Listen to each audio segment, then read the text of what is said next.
세례교인인 여러분들께 몇 가지 질문을 먼저 드리겠습니다. 첫 번째 질문입니다. 여러분은 왜 세례를 받으셨습니까? 담당 조역자가 이제 세례를 받을 때가 되었다고 해서 받으셨습니까? 혹은 친구나 주위 교인들이 자기가 세례 받으려고 하는데 함께 세례 받자고 권유해서 세례를 받으셨습니까? 두 번째 질문입니다. 여러분의 일상의 삶에서 여러분이 받은 세례는 어떤 의미를 지니고 있습니까?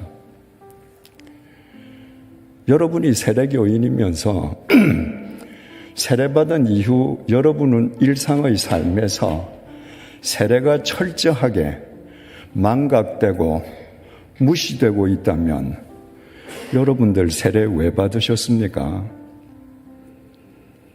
세 번째 질문입니다. 교회에서 목사와 장로가 목사 편과 장로 편이 싸우는 것을 보면 세상 사람들이 싸우는 것보다 훨씬 더 치졸하고 옹졸하고 비열합니다. 세상 사람들은 싸웠다가 화해하는데 목사 장로가 싸웠다가 화해했다는 말을 듣기는 굉장히 어렵습니다. 중요한 사실은 그렇게 목숨을 걸고 비열하게 옹졸하게 치졸하게 싸우는 목사 편도 장로 편도 다 세례교인이라는 것입니다. 이 세상에서 그리스도인들이 자기 지갑을 위해서 더 많은 재물을 얻기 위해서 불의를 서슴지 않습니다. 그 크리스찬 대부분은 세례교인 아니겠습니까? 몇 해 전에 미국 국세청에서 이 미국 땅에 합법적으로 이민 와서 살고 있는 외국 민족 가운데에 탈세를 가장 많이 한 민족으로 한민족을 꼽아서 발표했습니다. 그건 미 국세청 발표입니다.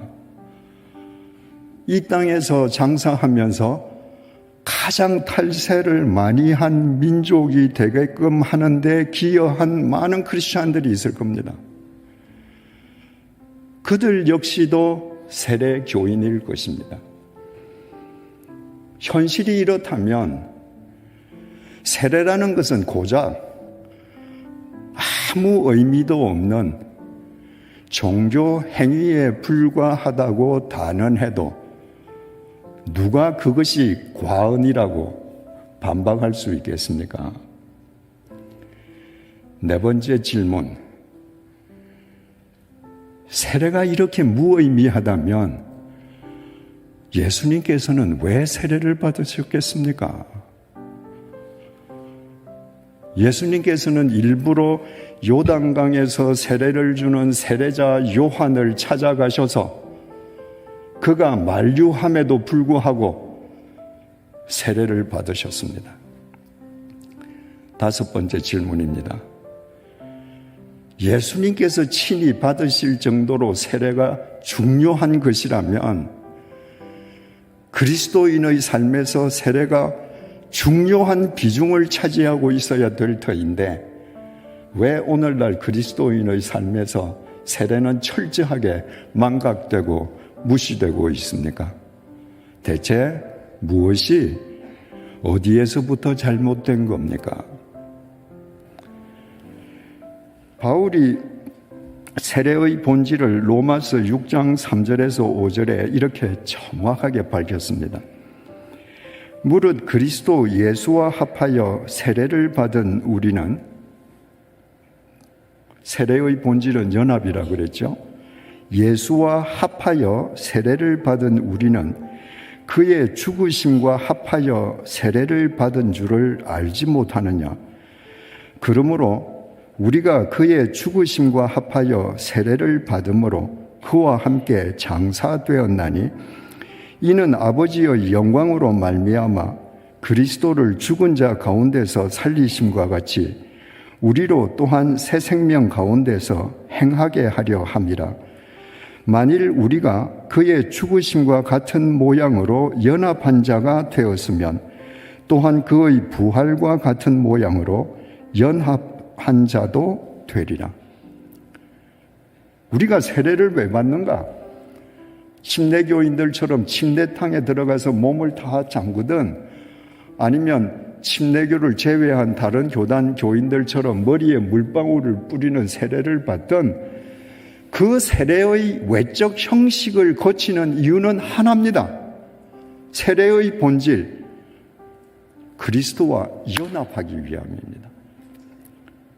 세례를 받다라고 하는 헬라어 동사가 밥티조인데 그 동사의 본래 뜻은 물에 잠긴다는 뜻입니다. 그래서 예수님께서도 세례 받으실 때 요단강에 가셔서 밥티조 하시지 않았습니까? 자, 이제 요단강에서 옛날 2000년 전에 사람들이 세례 받는 그 모양을 생각해 보십시오. 물 속에 온 몸을 잠그기 위해서는 호흡을 하다가 호흡을 끊어야 됩니다. 끊고 물 속에 들어가는 순간에 나는 십자가에서 내 죄를 대신 치르시고 돌아가신 주님의 죽음과 연합하는 거예요. 나는 물 속에서 죽은 겁니다. 나의 옛 사람은 죽은 거예요. 물 속에 들어갔다가 내가 나올 때 어떻게 돼요? 숨을 다시 쉽니다. 새 숨입니다. 죽음을 깨뜨리고 부활하신 주님과 연합한 숨입니다.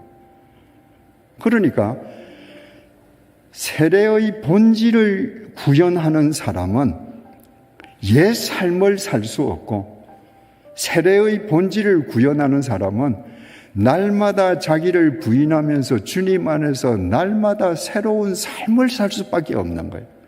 그런데 세례의 형식만을 모두 다라고 생각하는 사람은 세례가 끝나면 모든 게 종결이에요. 그 세례는 더 이상 내 삶에 아무런 의미가 없습니다. 이와 관련해서 사도 바울이 고린도전서 10장 1절 2절에서 이렇게 말을 합니다. 형제들아, 나는 너희가 알지 못하기를 원하지 아니하노니 우리 조상들이 다 구름 아래에 있고 바다 가운데로 지나며. 지금 바울이 말하기를 우리 조상들이 다 구름 아래에 있고 바다 가운데를 지나갔다. 지금 홍해, 토해 사건을 이야기하는 겁니다. 출애굽한 이스라엘 백성들이 홍해 앞에 섰을 때에 변심한 파라오가 전 군대를 동원해서 추격해오지 않습니까? 그때 하나님께서 홍해를 가르셨습니다. 그래서 그때 그 홍해를 우리가 토해할 때 모세에게 속하여 다 구름과 바다에서 세례를 받았다. 그 홍해를 도해한 것 자체가 세례를 받은 것이었다. 이렇게 말했습니다. 출애굽을 엑소도스라고 그러잖아요. 헬라말로 엑스는 어디 밖으로, 호도스는 길입니다. 그러니까 그 노예의 길, 죄악의 길 밖으로 지금 집단적으로 나왔습니다. 어디를 향해서? 가나안을 향해서. 이거 다 집단적인 거예요. 그런데 하나님께서 홍해를 갈라주셨습니다. 그들이 갈라진 홍해 그 밑바닥으로 내려갔습니다. 그 밑바닥을 걸어서 홍해 저쪽 언덕 위로 올라갔을 때 홍해 바다가 다시 합쳐졌습니다. 외형적으로 애굽으로 돌아갈 수 있는 길이 없어져 버린 겁니다. 그러니까 그 바다를 도해하는 순간에 에집트에서 노예살이 하던 그들의 옛사람은 죽고 저 언덕 위로 올라가는 순간에 가나안을 향한 새 사람으로 거듭나서 그 언덕을 올라가는 거예요. 그러니까 이스라엘 백성들의 이 홍해 도회 사건은 완벽한 세례의 형식을 갖추고 있었던 것입니다. 그래서 우리가 세례를 받았다라고 할 때 그 세례는 세례의 본질이 아니라 형식을 거쳤다는 것입니다. 그러면 그렇게 세례의 형식을 집단적으로 거친 그 사람들이 광야로 들어가서 각 개개인이 세례의 본질적인 삶을 살았는가? 아니었습니다. 그들은 에집트로 돌아갈 수 있는 길이 분명히 끊어져 있음에도 불구하고 마음이 에집트에 사로잡혀 있었습니다. 잠시 먹을 물이 없으면, 잠시 먹거리가 떨어지면, 잠시 고달프면 에집트 가자는 거예요. 에집트에서 그 사람들이 잘 살았습니까? 자기 땅이 있었습니까? 대궐 같은 집이 있었습니까? 아닙니다. 노예입니다. 에집트에 가면 고달픕니다. 그런데도 끊임없이 되돌아가려고 했습니다. 집단적으로 그들이 에집트에 나와서 회개하고 집단적으로 세례의 형식은 거쳤는데 그 다음에 세례의 본질을 구현하는 의무는 개개인의 의무인데 그들은 개개인의 의무를 다하지 않았습니다. 결과가 어떻게 됐습니까? 에집트에서 나온 남자 장정 가장이 60만 명이었습니다. 그 60만 명 가운데에서 가나안 땅에 들어간 사람은 여호수아와 갈렙 두 사람밖에 없습니다. 여호수아와 갈렙 두 사람만 홍해 도회를 하면서 세례의 형식을 거쳤을 뿐만 아니라 하나님과 연합하는 세례의 본질을 살았던 것입니다. 여러분, 이거 얼마나 중요합니까? 세례의 형식은 누구든지 거칠 수 있습니다. 집단적으로 거칠 수 있습니다. 그러나 세례의 본질을 사는 사람은 지극히 적습니다. 그러면 이제 우리 해답을 얻었습니다. 스데반의 박해가 났을 때 많은 사람들이 예루살렘을 떠나기도 했지만 워낙 많은 사람들이 세례를 받아서 또 많은 사람도 예루살렘에 남아 있었습니다. 그들 다 어디 갔습니까?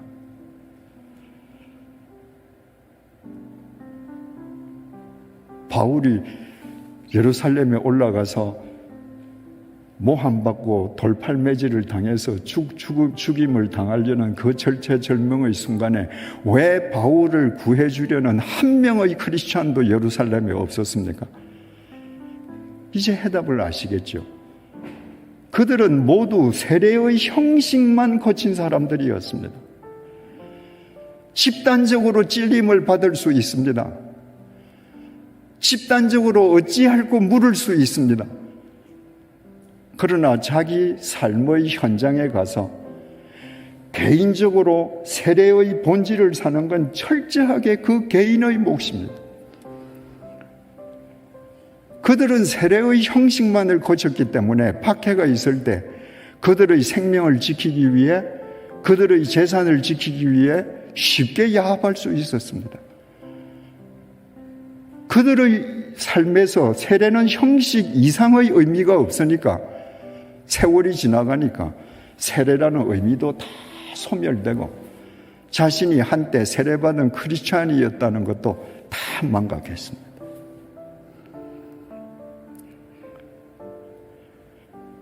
우리가 아무리 세례의 형식을 거쳐도 우리가 그리스도의 죽음과 연합해서 옛사람이 죽고 그리스도의 부활과 연합해서 새로운 삶을 사는 주님과의 연합, 부활의 본질을 삶으로 살아내지 않는다면 우리는 광야에서 죽은 59만 9,998명의 출애굽 1세대, 세례를 받긴 받았지만 예루살렘에서 지킬 것을 지키느라고 세례받은 사실조차도 다 망각해버린 그 사람들, 그들과 동일할 수밖에 없습니다. 한때 1200만 교인을 자랑하던 한국 교회가 왜 반토막 났습니까? 왜 교회가 점점 생명력을 잃고 세상으로부터 조롱과 비난의 대상으로 전락하고 있습니까? 국내외를 막론하고 그동안 교회가 세례의 형식만 거치는 크리스찬 군중을 양산했기 때문입니다.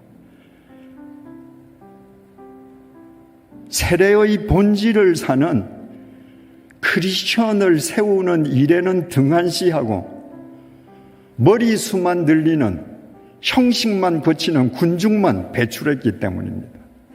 여러분, 군중은 실체가 없습니다. 실체가 없기 때문에 군중은 책임지지도 않습니다.